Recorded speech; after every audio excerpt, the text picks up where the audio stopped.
ప్రేక్షకులందరికీ నమస్కారం. కళ్యాణం కమనీయం కార్యక్రమానికి స్వాగతం. మనతో పాటు ఈరోజు ప్రముఖ ఆధ్యాత్మిక గురువులు, జ్యోతిష, హస్త, సంఖ్య, వాస్తు, ఖగోళ, ఆగమ, గణిత శాస్త్ర పండితులు బ్రహ్మశ్రీ డాక్టర్ నాయకంటి మల్లికార్జున శర్మ గారు ఉన్నారు. మరి కళ్యాణం కమనీయంలో మనకు తెలియని విషయాలను తెలుసుకుందాం గురువుగారితో మాట్లాడి. నమస్కారం గురువుగారు. నమస్కారం. గురుగారు, కళ్యాణం కమనీయం కార్యక్రమంలో పెళ్లికి సంబంధించి జాతకం విషయంలో ఎలా ఉండాలి ఏంటి అనేవన్నీ వివరిస్తున్నారు కదా గురువు గారు. అయితే కొంతమందికి జాతకం ఉండదు. జాతకం ఉన్నా వాళ్ళకి టైం కన్ఫ్యూజన్ ఉంటుంది. పొద్దున సాయంత్రం అంత గుర్తు లేదండి, ఒక గంట అటు ఇటుగా అండి, ఇలాంటి వాళ్ళు మీ దగ్గరికి కూడా వస్తూ ఉంటారు కదా గురువు గారు. సో ఒకవేళ అలా ఒక అస్సలు జాతకం లేకపోతే ఎలా చూసుకోవాలి? అండ్ ఒకవేళ జాతకం ఉన్న వచ్చిన వాళ్ళకి కాస్త డౌట్ గా ఉందనుకోండి, ఒక గంట అటు ఇటు అనో, లేదంటే ఉదయం తెల్లవారితే 11 అని 10వ తారీఖు వేస్తారు, 12 దాటితే 11 కదా, కానీ 10 వేస్తారు. సో ఇలాంటి కన్ఫ్యూజన్స్ ఉన్నప్పుడు ఎలా? ఓం శ్రీ గురుభ్యో నమః. మనకి డేటు అనేది ఏమిటంటే ఆంగ్లేయులు పెట్టింది. మనకి వారాన్ని ప్రాధాన్యత ఇస్తారు. మనకి ఈ జనవరి ఫిబ్రవరి ఈ నెలలు ఏంటంటే పాశ్చాత్యులు పెట్టినవి, అంటే డేట్స్ కానీ లేకపోతే నెలలు కానీ. మనకి వారము, నక్షత్రము, తిథి, యోగకరణాలు, గ్రహణాలు, మౌఢ్యాలు, పండగలు, కొన్ని ప్రత్యేకమైన రోజులన్నీ కూడా యాక్చువల్గా ఏర్పడటానికి ఇవన్నీ కూడా చాంద్రమానాన్ని, సూర్య సిద్ధాంతాన్ని అనుసరించి చెప్పబడ్డాయి. అయితే ఏదైతే ఇప్పుడు ఒక జాతకంలో వివాహానికి సంబంధించిన మన కళ్యాణం కమనీయం ప్రోగ్రాం కాబట్టి డేట్ ఆఫ్ బర్త్ లేదు, కరెక్ట్గా టైం లేదు. మరి మా వివాహం అనేది ఏ విధంగా ఉండబోతుంది, అంటే దాంపత్యం అనేది ఎలా ఉండబోతుంది, లేకపోతే మాకు ఏ సమయంలో వివాహం జరగబోతుంది, మాకు ఈ ప్లాంట్స్ యొక్క పొజిషన్ ఎలా ఉంది అని తెలుసుకోవడంలో చాలామంది అడుగుతుంటారు. మీరు అన్నట్టుగా టైం కరెక్షన్ కూడా కొంత ఉంటుంది. టైం కరెక్షన్ అంటే ఒక వ్యక్తి ఉదయం పూట 9 గంటల నుంచి 11 వరకు పుట్టారంటే ఒక లగ్నం అనేది ఒకటి ఉంటుంది. ఆ లగ్నం మారుతూ ఉంటుంది. ఆ లగ్నం ఏంటంటే సూర్య లగ్నం అంటారు. సూర్య లగ్నం అంటే ఎప్పుడైతే సూర్యుడు ఏదైతే రాశిలో ఉంటాడో ఆ రాశి నుంచి ఉదయం ప్రారంభం అవుతుంటుంది అనుకుందాం. ఇప్పుడు ప్రస్తుతానికి మనకి మకర రాశిలో ఉందనుకుందాం. ఉంటే ఉదయం పూట మకర లగ్నం ప్రారంభం అవుతుంది. సూర్య ఉదయానికి సమయంలోనే, అంటే సూర్యుడు ఉదయించే సమయంలో మకర లగ్నం ప్రారంభమవుతుంది. మకరం, కుంభం, మీనం, మేషం, వృషభం అలాగా కంటిన్యూగా మనకి 12 లగ్నాలు అనేవి వస్తాయి. అంటే నార్త్ పోల్లో సౌత్ పోలు అనేది ఒకటి ఉంటుంది, మళ్ళీ ఒక డిఫరెంట్గా ఉంటుంది ఆ సబ్జెక్ట్ అనేది. 6 నెలలు పగలు 6 నెలలు రాత్రి ఉంటాయి, అదే లగ్నాలు రిపీట్ అయ్యే అవకాశాలు కూడా ఉంటాయి. అయితే దీనిలో ముందు ముఖ్యంగా ఏదైతే ఉదయకాలంలో ప్రారంభమైన లగ్నాన్ని మనం ఆలోచన చేస్తే వాళ్ళ సమయానికి కొంత కరెక్షన్ చేసుకోవచ్చు. అంటే 2 లగ్నాలు వస్తే వాళ్ళ యొక్క క్యారెక్టర్ని బట్టి అనుసరించి కూడా జాతకాన్ని చెప్పొచ్చు. ఒక వ్యక్తి మేష లగ్నమా లేకపోతే వృషభ లగ్నమా, 2 లగ్నాలు వచ్చిందనుకో మేష లగ్నాన్ని బట్టి అనుసరించి ఆ యొక్క ప్లానెట్స్ని బట్టి వాళ్ళ యొక్క లైఫ్ని చెప్పొచ్చు. ఒకవేళ మీ క్యారెక్టర్ ఇలా ఉంటుందండి, వృషభ లగ్నం యొక్క క్యారెక్టర్ ఇలా ఉంటుంది, ఈ గ్రహాలు ఇలా ఉన్నాయి, మేష లగ్నం యొక్క క్యారెక్టర్ ఇలా ఉంటుంది అని చెప్పుకోవటం కూడా ఉంటుంది. దాన్ని బట్టి కూడా ఒక లగ్నాన్ని డిసైడ్ అనేది చేయొచ్చు. డిసైడ్ చేసిన తర్వాత ఒకవేళ మాకు టైమే మర్చిపోయామండి, అసలు మాకు డేనే లేదండి, సంవత్సరం మాత్రమే ఉంది, అసలు ఏది లేదనుకోండి ఇకసేపు, మరి ఎలా చూడగలుగుతారు? మా మ్యారిటల్ స్టేటస్ అనేది ఎలా ఉంటుంది, మ్యారేజ్ లైఫ్ అనేది ఎలా ఉంటుంది, ఎప్పుడు మ్యారేజ్ అవుతుంది, అంటే మాకు కళ్యాణ గడియలు ఎప్పుడు వస్తాయి, మనకు వివాహం ఎప్పుడు అవుతుంది అని అంటే దానికి ఒక సొల్యూషన్ అనేది ఉంటుంది.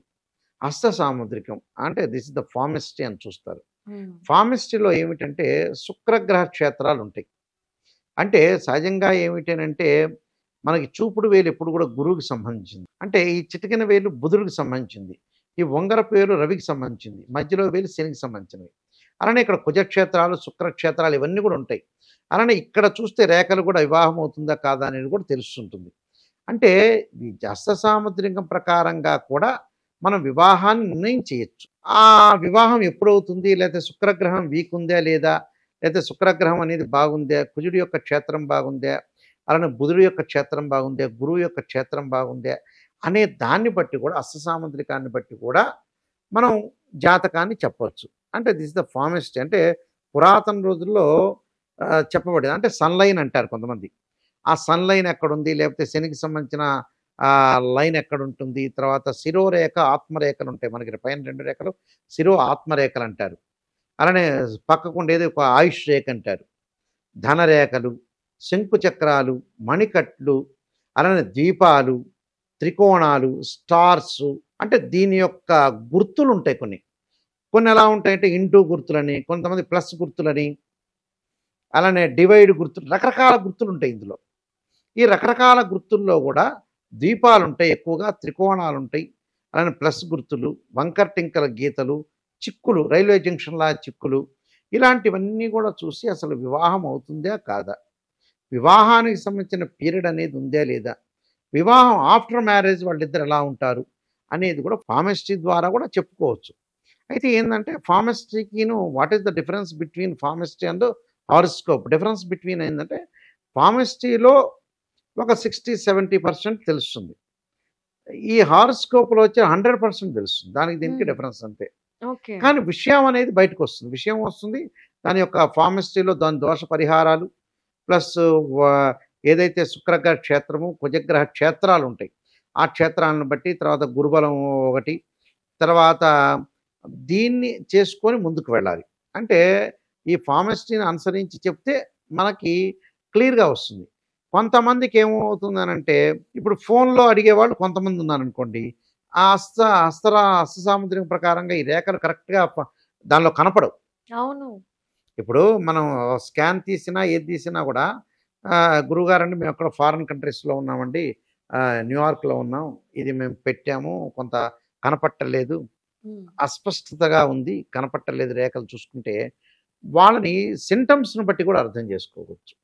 సింటమ్స్ ఎలా ఉంటుందంటే ఒక వ్యక్తికి వివాహం కావట్లేదు, దగ్గరికి వచ్చినట్టు వచ్చి వివాహాలు వెళ్ళిపోతున్నాయి అంటే కొన్ని గ్రహాల యొక్క కాంబినేషన్ చూడాలి. అసలు పెళ్ళయిందండి నాకు, విడిపోయామండి అని అంటే ఖచ్చితంగా హారోస్కోప్లో శుక్రగ్రహ ప్రభావం ఉంటుంది. అంటే 2, 7, 8, 12 స్థానాల్లో పాపగ్రహాలు ఉంటాయి గ్యారంటీగా.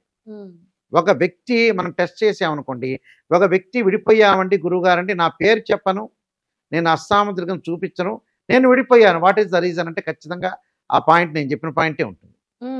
శుక్రుడు పాపగ్రహాల్లో కలవటం కానీ, శుక్రుడు పాపగ్రహ నక్షత్రాల్లో ఉండటం కానీ, 2, 7, 8, 12 స్థానాల్లో పాపగ్రహాలు ఉండటం, నవాంశంలో కూడా దోషం ఉండటం అనేది జరుగుతుంది. అది క్లియర్, వెరీ క్లియర్. మనం 100 మంది శాంపిల్స్ తీసుకుంటే అంతే ఉంటుంది. ఇది ఖచ్చితం. అది అందువల్ల అవి మనకు ఒక ప్రశ్న ద్వారా కూడా తెలుసుకోవచ్చు. ఎలా మాకు ఇలా విడిపోయామండి, లేదా పెళ్ళిళ్ళు లేటుగా అవుతున్నాయండి, నాకేదో దగ్గరికి వచ్చినట్టు వచ్చి సంబంధం చేసుకోలేకపోతున్నామండి, నేను లవ్ మ్యారేజ్ చేసుకున్నామండి, లవ్ మ్యారేజ్ చేసుకున్నా ఫెయిల్ అయిపోయిందండి, లవ్ మ్యారేజ్లో పెద్దవాళ్ళు ఒప్పించలేకపోతున్నారు, వద్దంటున్నారు, ఇంటర్ క్యాస్ట్ మ్యారేజ్, వీటన్నిటికి కూడా క్వశ్చన్కి ఎంబటే అక్కడ ఆన్సర్ ఉంటుంది, హారోస్కోప్లో ఉంటుంది. ఎందుకంటే ప్రాథమిక అది వరకు రోజుల్లో ఒక యూరాలజీ డాక్టర్ కిడ్నీలో స్టోన్ ఉందనంటే డ్రమ్ లాగ్ ఇలా కొట్టేవాళ్ళు, ఆ స్కానింగ్ లేకుండా పాత రోజులు. అంటే ఇలా కొడుతూ ఇలా బేస్ కొడుతూ ఉంటే నొప్పి తగిలేది అక్కడ, ఆ నొప్పిని బట్టి ఆయన టెస్ట్ పెట్టి చెప్పేవాడు. అంటే అలాంటివి కూడా పురాతన రోజుల్లో ఉన్నాయి. ఇప్పుడంటే మనకి ఎంఆర్ఐ స్కాన్ ఇవన్నీ లోతుగా అధ్యయనం చేస్తున్నారు, కానీ అలాంటివి కూడా జాతకపరంగా మనం రీసెర్చ్ చేస్తే ఈ విషయాలు కూడా మనకు తెలుస్తుంటాయి. దాన్ని బట్టి వాళ్ళకి ప్రికాషన్స్, రెమెడీస్ జాగ్రత్త పడి ముందుకు వెళ్తే ప్రాబ్లమ్స్ అనేవి సాల్వ్ అయ్యే అవకాశం డెఫినెట్లీ ఉంటుంది. సో జాతకం లేదు అని నిరుత్సాహపడాల్సిన అవసరం, నిరాశ ఆశాభంగము, నిరాశ నిస్పృహలో కొట్టాడే వాళ్ళు ఉండాల్సిన అవసరం లేదు. రైట్. సో చాలా చక్కగా వివరించారు sir. Thank you so much. నమస్కారం అండి.